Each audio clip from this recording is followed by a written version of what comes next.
Hello friends. तो आज से हम शुरू करने वाले हैं BA MS फर्स्ट ईयर का कंप्लीट कोर्स, जो कि हम आपको पढ़ाएंगे NCISM सिलेबस के आधार पर, जिसमें कंप्लीट डिटेल में आपको नोट्स मिलेंगे और सारे के वीडियो लेक्चर। तो चलिए शुरू करते हैं। शुरू करने से पहले मैं आपको सिद्धांत बता देती हूँ कि मैं आपको किस तरीके से पढ़ाऊंगी और आपको साथ में करना क्या है।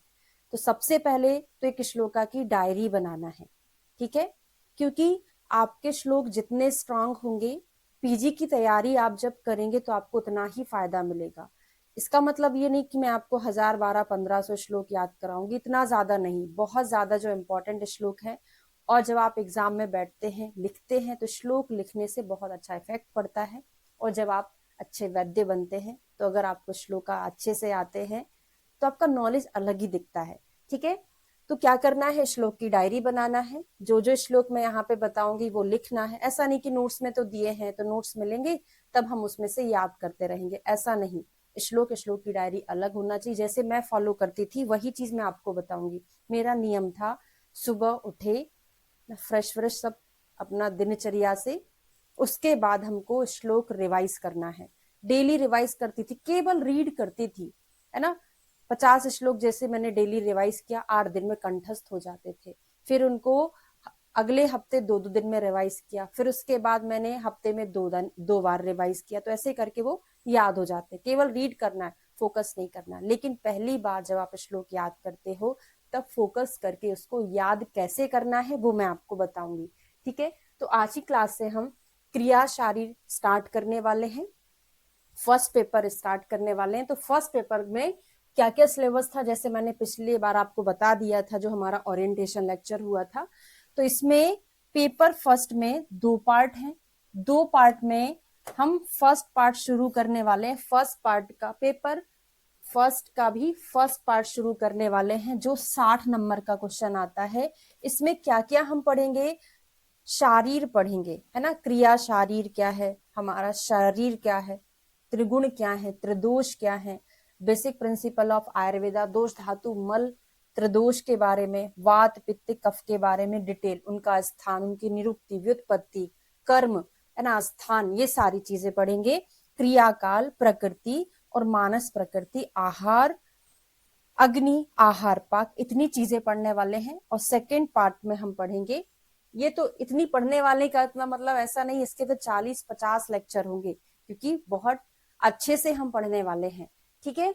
अब पेपर में देखो, पेपर जो आता है 20 नंबर के ऑब्जेक्टिव आते हैं। तो यहाँ पे मैं जो पढ़ाऊंगी पूरा डिटेल एग्जाम के तरीके से पढ़ाऊंगी, और थोड़ा बहुत ऑब्जेक्टिव हमारा कवर होगा। पर इसका एक अलग कोर्स है जिसमें पीजी की हम तैयारी कराते, सर आपको पढ़ाते हैं ये सारा, है ना। तो 20 क्वेश्चन अगर आपने वहां से कवर कर लिए, तो इसमें कभी भी कोई भी नंबर नहीं कटता, क्योंकि ये सही तो सही, गलत तो गलत। रिटर्न एग्जाम में थोड़ा थ्योरी आगे पीछे हो जाती, नंबर कट सकता है, पर इसमें नहीं कटता है। ये आपको प्री पीजी की तैयारी में पढ़ाया जाता है पूरा। यहाँ पे भी हम कवर करने की कोशिश करेंगे, पर उतने अच्छे से कवर नहीं होगा, क्योंकि यहाँ पे हम डिटेल एग्जाम के लिए पढ़ रहे हैं, ठीक है। तो ये फर्स्ट पेपर का फर्स्ट पार्ट क्या है, त्रिदोष का पंच महाभूत त्रिगुण से अंतर संबंध लिखिए। तो प्री पीजी में भी हम आपको शॉर्ट में पढ़ाते थे, उतना लिख दोगे काम चल जाएगा, पर यहाँ हम और डिटेल में पढ़ेंगे। कफ दोष के स्थान कर्म भेद, अगले पेपर में आ गया वात दोष के स्थान कर, उसके अगले में आ गया पित्त का, तो वात पित्त कफ ही तो हमको पढ़ना है। क्रियाकाल, आहार विधि विशेष आयतन विपाक की परिभाषा, तो पूरा सिलेबस उनने कंप्लीट कर दिया है। एक दोष ले लिया, क्रियाकाल भी ले लिया, आहार जो हमने पढ़ा था वो भी आ गया। फिर मॉडर्न में पूछे तो describe transport mechanism across the cell membrane, liver का फंक्शन हो गया, न्यूरॉन नर्व फाइबर्स हो गया। उसके बाद दीर्घ उत्तरीय प्रश्न में उन्होंने पित्त भी दे दिया। तो पित्त के दोष स्थान कर्म भेद का वर्णन करते हुए अग्नि और पित्त में संबंध लिखिए, क्या होता है। देहस प्रकृति की उत्पत्ति में महत्व भेद। तो ऐसा नहीं कि आप मॉडर्न पोर्शन को छोड़ दें, क्योंकि मॉडर्न के भी 40 नंबर का आता है, ठीक है। तो देहस प्रकृति और ये नर्वस, केमिकल रेगुलेशन, रेस्पिरेशन, है ना, function, hyper activity of thyroid hormone. तो ये फर्स्ट पेपर का फर्स्ट पार्ट हो गया। सेकेंड पार्ट में अभी मैं फर्स्ट ही पढ़ा रही हूँ, तो सेकेंड का डिस्कशन करने की जरूरत ही नहीं है। तो चलिए शुरुआत कर देते हैं, ठीक है। ओके, चलिए बस 1 मिनट।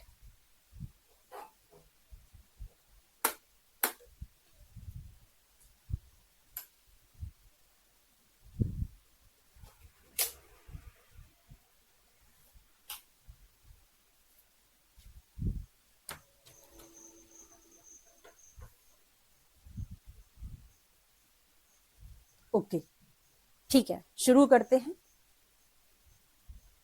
तो सबसे पहला मैंने आपको रेफरेंस बुक बताई थी, रंजीत राय देसाई है ना, शिव कुमार गौड़, जो आपके सिलेबस में दिया हुआ है, उन्हीं बुक से मैंने नोट्स तैयार किए हैं। तो अगर आपको रेफरेंसेस देखना है तो वो बुक आप सामने रख के भी पढ़ सकते हैं, पर उसमें आपका दिमाग ज्यादा बर्बाद नहीं करना, क्योंकि वो डिस्ट्रैक्शन हो जाता है ना। आपको यहाँ से पढ़ना है। तो सबसे पहला हमारा चैप्टर था विषय प्रवेश, है ना। फर्स्ट पार्ट में दोषों की साम्यावस्था, यानी अभी हम इंट्रोडक्शन पढ़ने वाले हैं कि आयुर्वेद क्या होता है ना, आयु की परिभाषा क्या होती है, आयुर्वेद की परिभाषा क्या होती है, कितने दोष होते हैं, है ना, कितने मल होते हैं, सिंपल चीज हम पढ़ने वाले हैं। ठीक है, तो आयुर्वेद की परिभाषा, ये श्लोक आपको याद ही करना है। आयुर्वेद, यहाँ पे हम पढ़ेंगे परिभाषा और प्रयोजन के बारे में पढ़ेंगे। सिंपल 2 नंबर का क्वेश्चन आ सकता है कि आयुर्वेद की परिभाषा बताते हुए उसका प्रयोजन बताएं क्या होता है। तो ये हम बीएमएस के बचपन से ही याद करते हैं, श्लोक करते हैं ना। तो सबसे पहले तो हम अर्थ समझ लें कि आयुर्वेद का अर्थ क्या होता है। तो आयु वेदः यानी आयु मतलब हमारा शरीर इंद्रिय सत्व आत्मा का जो संयोग होता है उसको हम आयु बोलते हैं। और वेद मतलब उसका ज्ञान करना। वेद मतलब क्या होता है, उसका ज्ञान करना, यानी कि जिसमें हम आयु का ज्ञान करते हैं, आयु को बढ़ाने के लिए उसमें तरह तरह के योग करते हैं, प्रयास करते हैं, उसको हम क्या बोलते हैं, आयुर्वेद। अर्थात आयु का ज्ञान देने वाला शास्त्र क्या कहलाता है, आयुर्वेद कहलाता है। अभी आप बीएमएस के फर्स्ट ईयर में हैं, अभी आपको आयुर्वेद का बिल्कुल भी ज्ञान नहीं होगा, क्योंकि आपकी शुरुआती है ना। तो इसमें हम आपको इस तरीके से पढ़ाएंगे ताकि आपको चीजें समझ में आए। हमको जल्दबाजी नहीं करना, हमको आयुर्वेद को समझना है, ठीक है ना। तो आयु के ज्ञान को हम क्या बोलेंगे, आयुर्वेद बोलेंगे। अब आयुर्वेद की परिभाषाएं चरक, सुश्रुत, बागभट्ट ने अलग अलग जगह बताई हैं, ठीक है। तो सबसे पहले देखते हैं आयुर्वेद इति आयुर्वेदा, आयुर्वेद यति इति आयुर्वेदा। तो ये छोटे छोटे श्लोक आपको अपनी डायरी में लिखना है, डेली रीड करना है, और 8 दिन बाद मुझे बताना है कि आपको याद हुआ कि नहीं हुआ, ठीक है। इसका अलग से बैच है, उसमें चैट ऑप्शन है, वहां पे जो भी आपको परेशानियां हैं, नहीं याद हो रहा, दिक्कत हो रही, तो सारी चीजें आपको डिस्कस करना है मुझसे, ठीक है ना। तो आयुर्वेद यति इति आयुर्वेदा, आयुर अस्मिन, ये सुश्रुत का रेफरेंस है, आयुर अस्मिन विद्यते अनेन व आयुर्विदंती इति आयुर्वेदा। अब इनमें से आपको सारे श्लोक नहीं याद करना है, एक बस याद कर लो। तो अपना फेवरेट श्लोक कौन सा है, हिताहितम सुखम दुखम आयुस्तस्य हिताहितम मानम च तच्च यत्रोक्तम आयुर्वेदः स उच्यते। तो एक ही श्लोक याद करेंगे, कैसे करेंगे देखो, श्लोक याद करने का तरीका बता देती हूँ आपको। तो हिता हितम संधि विच्छेद करोगे तो हित और अहित, तो सुख और दुख हो गया, एक हित अहित हो गया, एक सुख दुख हो गया। तो हिताहितम सुखम दुखम। अब आयुस्तस्य हिताहितम, फिर से हिताहितम आ गया, हिताहितम सुखम दुखम, बीच में आयुस्तस्य जोड़ देना, फिर से ये वाला कॉपी हो गया, ठीक है। और मानम च तच्च यत्रोक्तम आयुर्वेदा सा उच्यते, 2 बार रीड कर लिया। अब बिना देखे कॉपी पेन लीजिए, मतलब कॉपी पेन लीजिए, बिना देखे आपको इसमें से अब लिखना है कि मैंने क्या पढ़ा, हिताहितम, फिर सुखम दुखम, फिर क्या था, सोचना, दिमाग पर प्रेशर डालना। जब तक दिमाग पर प्रेशर नहीं डालोगे आपको दिमाग परमिशन नहीं देगा कि आपको याद हो रहा है ना। फिर आप सोचोगे क्या लिखा था, इसके बाद क्या लिखा था, जितना सोचोगे फिर आप अगली बार बोल ही दोगे, उस श्लोक को याद ही हो जाएगा। फिर आयुस्तस, फिर हिताहितम, फिर सेकेंड लाइन में मैंने क्या देखा, मानम चा, फिर क्या था, फिर क्या था, ऐसे करके अगर आप सोच सोच के 4-5 बार श्लोक लिख लोगे ना, अगली बार से लिखने की जरूरत नहीं पड़ेगी, फिर डेली आपको रिवाइज करना। तो ये हमारी फर्स्ट श्लोक याद करने की टेक्निक होती है कि पहले आपको इसको लिखकर याद करना है, 4-5 बार लिखा, सोच सोच के लिखा, देख कर नहीं, सोच सोच के लिखा, उसके बाद डेली रिवीजन करेंगे तो याद हो जाएगा, ठीक है।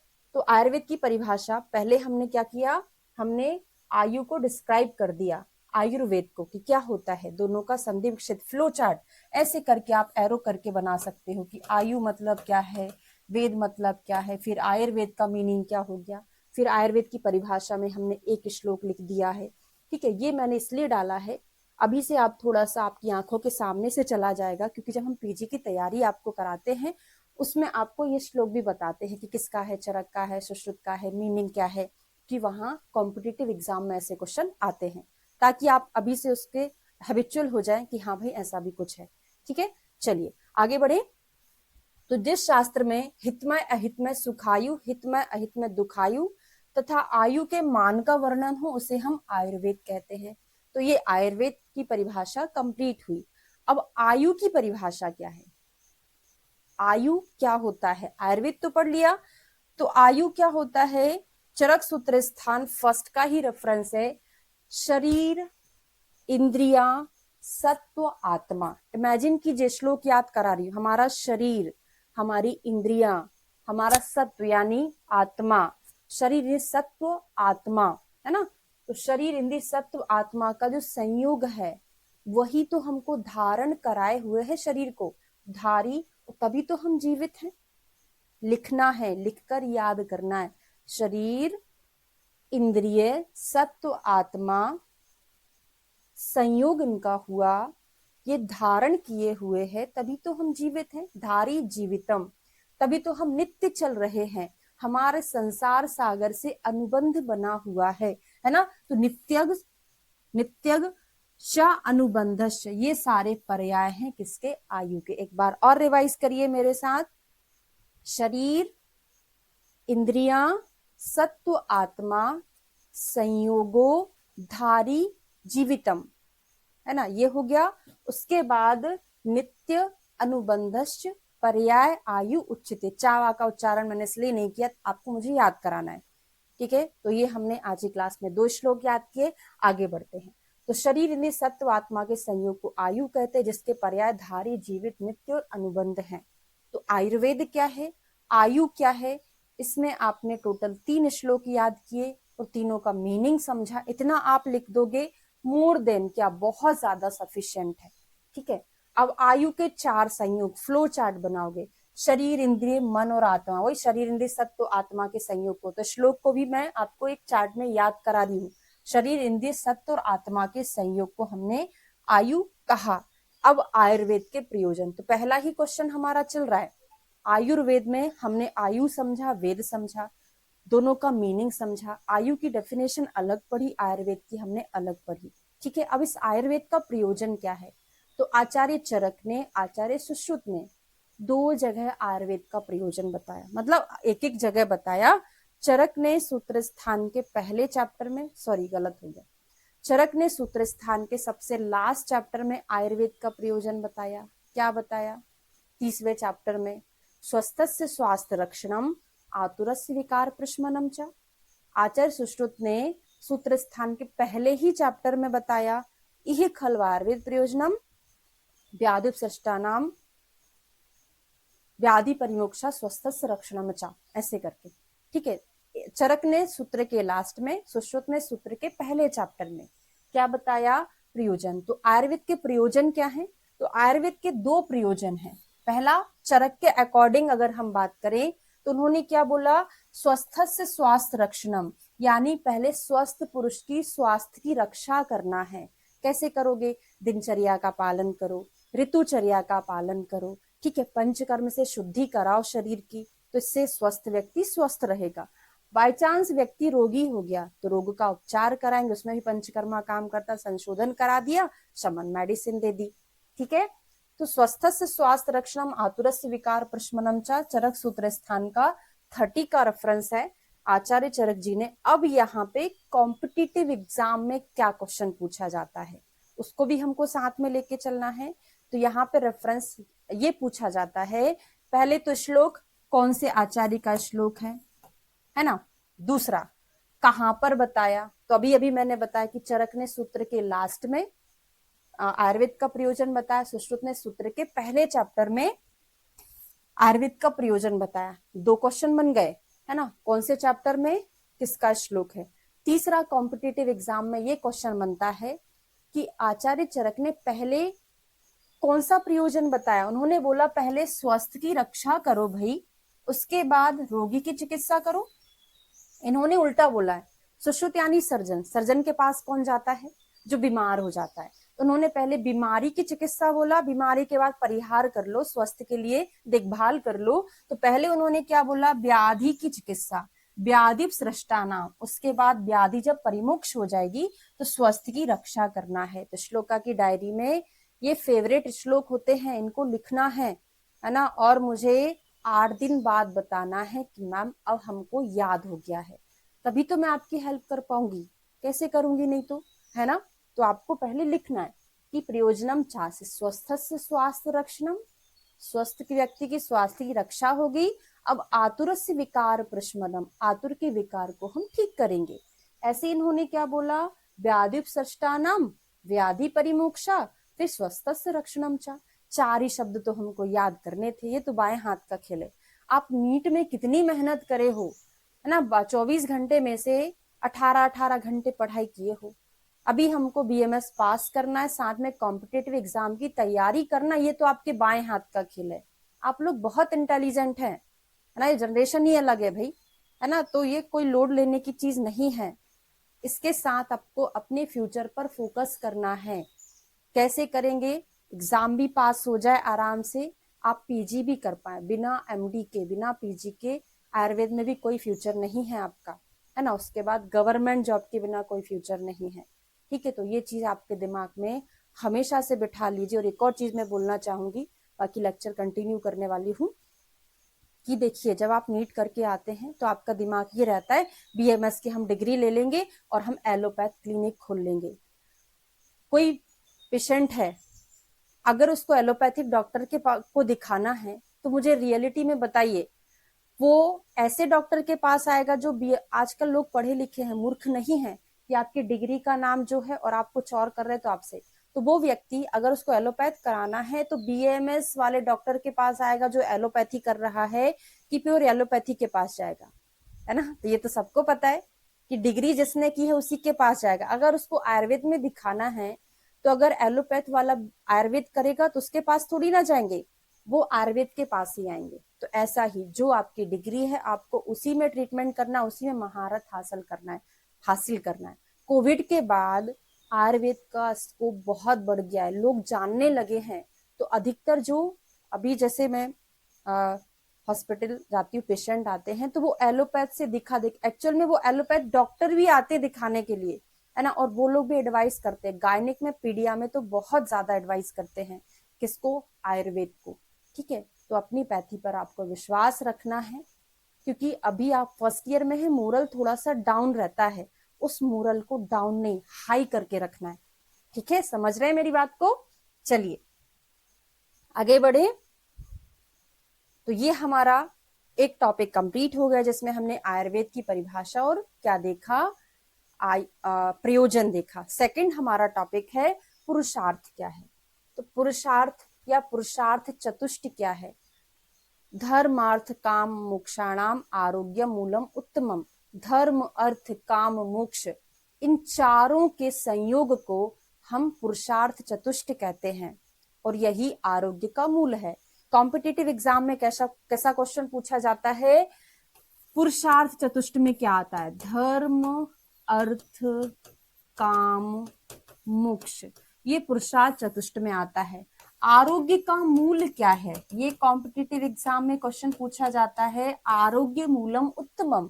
तो पुरुषार्थ चतुष्ट ही आरोग्य का मूल है। इसमें 4 चीजें आती हैं, कॉम्पिटिटिव एग्जाम की तैयारी भी हो गई और आपको लिखने की तैयारी भी हो गई, ठीक है। तो सुख प्राप्ति के लिए जो चेष्टा की जाती है, इसमें मैंने आपको कॉम्पिटिटिव के हिसाब से नहीं है, ये आपको लिखने के लिए है। बाकी ये 4 चीजें और एड ऑन कर लीजिएगा।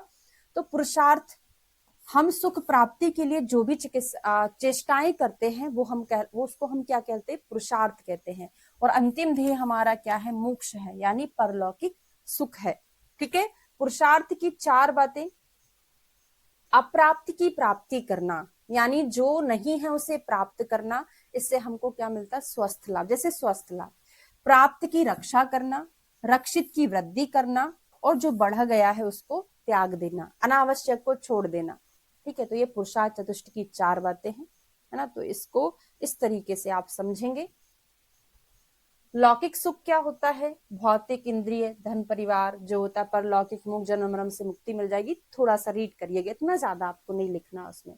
अब आते हैं चिकित्सीय पुरुष, है ना, लास्ट है आज ही क्लास का ये चिकित्सीय पुरुष, इसके बाद मैं आपको कल पढ़ाऊंगी। तो चिकित्सीय पुरुष क्या होता है, कर्म पुरुष क्या होता है? पहले तो पुरुष की परिभाषा पढ़ते हैं, तो ये आपको पुरी बसती इति पुरुषा, कितना सिंपल सा है, इफेक्टिव रहता है एग्जाम में अगर आप ऐसे लिखते हैं कि पुरुष क्या है, पुरी बसती इसी इति पुरुषा, जो पुरी मतलब शरीर, जो शरीर में रहता है उसको हम पुरुष कहते हैं। आयुर्वेद पंच महाभूत और आत्मा यानी 6 धातु के समुदाय को हम पुरुष कहते हैं। कर्म पुरुष चिकित्सा का अधिकरण है। अभी मैं समझा रही हूँ कैसे लिखेंगे।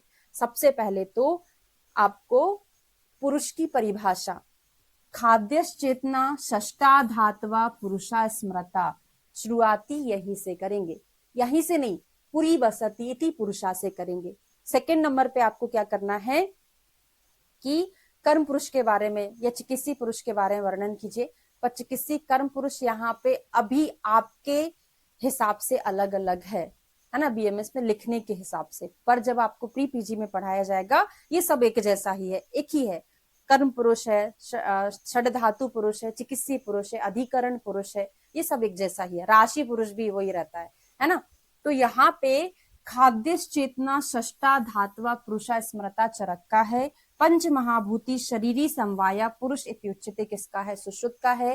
पहला कॉम्पिटिटिव एग्जाम में क्वेश्चन कैसा पूछा जाता है, रेफरेंस पूछा जाता है, किस आचार्य का है, और सुश्रुत का ये किस आचार्य का, तो बताती हूँ। देखो चरक में जब मैं आपको सूत्र स्थान का फर्स्ट चैप्टर पढ़ाती हूँ, वहां पे हम क्या पढ़ते हैं? कारण द्रव्य पढ़ते हैं। क्या पढ़ते हैं? कारण द्रव्य। क्या होता है? खादिन्यात्मा मना कालो दिशस्य द्रव संग्रह, यानी खा आदि पंच महाभूत, आत्मा काल मन दिशा, ये हमारे 9 कारण द्रव्य हैं। तो खा वाला को श्लोक किसका हो गया? चरक का। तो यहाँ पे भी खा वाला खाद्य चेतना, खा आदि पंच महाभूत, तो पंच महाभूत श्लोक याद करने का तरीका भी खा आदि खाद्या चेतना पंच महाभूत प्लस चेतना, तो ये कितनी हो गई? 5 और 1 6, षष्टा हो गया। इसको क्या बोल दिए? धातु बोल दिए। अब इनको क्या बोले? पुरुष के नाम से स्मरण किया जाता है, ये पुरुष है। तो खाद्य चेतना 6 हो गया, षष्टा धातवा पुरुषा स्मृता, याद हो गया। अब सुश्रुत का देखो, पंच महाभूत शरीरी, शरीरी मतलब यहाँ पे सही कर लेना, शरीरी किसका पर्याय है? आत्मा का पर्याय है। ये चेतना मतलब ये आत्मा ही है। तो यहाँ पर ही खा पंच महाभूत, यहाँ भी पंच महाभूत, मतलब वही है, पर उसको अलग अलग करके बता देते तो हमारी परेशानी बढ़ जाती है कि हमको कितने श्लोक और याद करना है ना। मतलब वही है। तो पंच महाभूत इनको अलग कर दिए, तो पंच महाभूत यहाँ चेतना की जगह शरीरी बोल दिया, तो पंच महाभूत शरीरी, इनका समवाय, समवाया इसको पुरुष बोलते हैं। पुरुष इति उच्यते, याद तो हो गया। तो ये सुश्रुत का, ये चरक का। ठीक है, अब डिस्क्राइब करना है, हिंदी में लिखना है। आयुर्वेद में पंच महाभूत प्लस आत्मा के समुदाय को हम क्या बोलते हैं? पुरुष बोलते हैं। इसी को चिकित्सीय पुरुष के नाम से जाना जाता है। ठीक है, पर कर्म पुरुष को अभी आपके लेवल से अलग माना जाता है। कर्म पुरुष को 25 कितने होते हैं टोटल इसमें तत्व? 25 तत्व होते हैं। वो आपको शारीर स्थान में पढ़ाऊंगी, अभी याद नहीं करना है ना। शारीर नहीं, सॉरी, रचना शारीर में आपको पढ़ाऊंगी कर्म पुरुष के बारे में। तो अभी कर्म पुरुष के 16 गुण कौन से हैं? सुख, ये कर्म पुरुष के 16 गुण कौन से होते हैं? ये 16 सुश्रुत के अकॉर्डिंग, इसको हम बोलेंगे आत्मा के 16 गुण भी बोल सकते हैं। आत्मा के 16 गुण या कर्म पुरुष के 16 गुण, वो आत्मा से ही रिलेटेड है ना। स्पेशली जो कर्म पुरुष था उसमें कौन कौन सी चीजें होती, बात अलग है। ये कर्म पुरुष यानी जो पुरुष होता है उसमें आत्मा जो होती है, उस आत्मा के कितने गुण हैं? सुख दुख इच्छा द्वेष प्रयत्न मानसिक प्राण अपान उन्मेष निमेष बुद्धि मना संकल्प विचारणा स्मृति विषयोपलब्धि। सिंपल, आप 16 गुण याद नहीं करना, आपको संख्या बस याद करनी है। ठीक है, अब पुरुष और लोक में क्या साम्यता होती है? तो मनुष्य सृष्टि का अंश है, दोनों में समानता स्वाभाविक है। लोक में जो है वही पुरुष में है, और जो पुरुष में है वही इस संसार में है। ठीक है, तो ये जो लोक पुरुष हो गया, कर्म पुरुष हो गया, इसको मैं रचना शारीर में आपको डिटेल पढ़ाने वाली हूँ। ठीक है, ये क्रिया शारीर का टॉपिक नहीं है। और विमान स्थान के 5वें चैप्टर में क्या बताया चरक जी ने, यावंतो ही लोके मूर्तिमंतो भावविशेषा तावंता पुरुषे पुरुषो अयम लोक संहिता। इस संसार में जितने मूर्तिमान पदार्थ हैं वही सारी चीजें हमारे अंदर हैं, और हमारे अंदर जो है वही सब संसार में है। ठीक है, भूत महाभूत यहां से मैं आपको कल के लेक्चर में पढ़ाऊंगी। तो ये कंप्लीट हो गया आज के, मैंने कितनी चीजें आपको पढ़ाई, किस तरीके से आपको श्लोक की डायरी बनाना है, कैसे लिखना है उसमें, और याद करने का तरीका क्या है, ये सारी चीजें पढ़ाई है ना। तो आज हमारा फर्स्ट चैप्टर है। आज से ही आपको अपना टारगेट फिक्स करना है कि आपको एक अच्छा वैद्य बनना है या फिर आयुर्वेद करके एलोपैथ करना है। ठीक है, ये आप पर डिपेंड करता है। तो अच्छे से पढ़िएगा, जिस तरीके से क्लास में पढ़ाया जा रहा है। डेफिनेटली एग्जाम तो निकलेगा, साथ में आपकी पीजी की तैयारी भी हो जाएगी। ठीक है, और वीडियो को ज्यादा से ज्यादा लोगों तक शेयर करना, ताकि जो लोग परेशान हैं कि एग्जाम, रिटन एग्जाम की तैयारी हम कैसे करें, उनको भी फायदा मिल सके। और वीडियो अगर अच्छा लगा हो तो लाइक करिए और चैनल को सब्सक्राइब करें, ताकि अगले आने वाले वीडियो भी आपको मिल जाए। तो इस क्लास को ज्वाइन करने के लिए आपको क्या करना है, पीजी आयुर्वेद प्रयोजनम ऐप को डाउनलोड करना। इसका अलग से एक सेपरेट ऐप बनेगा। अभी के लिए पीजी आयुर्वेद प्रयोजनम आपको डाउनलोड करना है, वहां पे आप डायरेक्टली कांटेक्ट कर सकते हैं, या बीएमएस फर्स्ट ईयर का कोर्स दिया है वहां पर डायरेक्ट जाके आप उसको परचेस करके ज्वाइन कर सकते हैं। उसमें आपको ये पीडीएफ वगैरह मिलेगी, तो आप एक बार उसको चेक कर लीजिएगा। और अगर कोई परेशानी है तो एक मैनेजमेंट का नंबर है 6266205977। ठीक है, इस पर आप कांटेक्ट करिए और कमेंट करके जरूर बताना है ना क्लासेस के बारे में, कि कुछ और चेंज करना है या फिर आपको कैसी लग रही है ना। तो इस तरीके का थोड़ा सा मुझे समझ में आए है ना, फिर इसके बाद हम अगली क्लास कंटिन्यू करेंगे। Thank you so much.